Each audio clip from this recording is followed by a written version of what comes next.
Leftover risotto, I'm going to show you exactly what to do with it. So this is a traditional risotto al salto, which really means a nice cheesy risotto pancake. You can see all the olive oil and the butter coming, it smells delicious. Now I'm just going to do a sneaky peeky of pecorino cheese, and very much like an omelette, just kind of bring it all down, pack it down.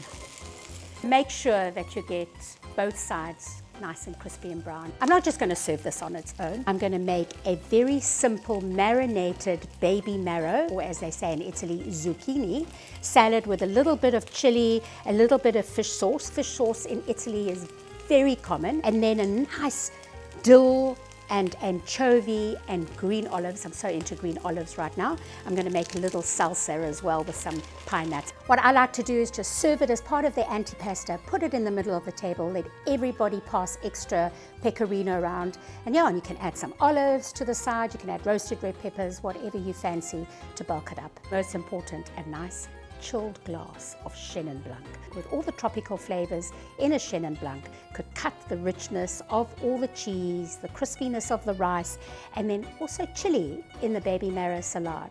From now on, you're definitely going to make sure you have leftover risotto, so double up on the batch. Follow Taste to see more of my recipes in my Italian series.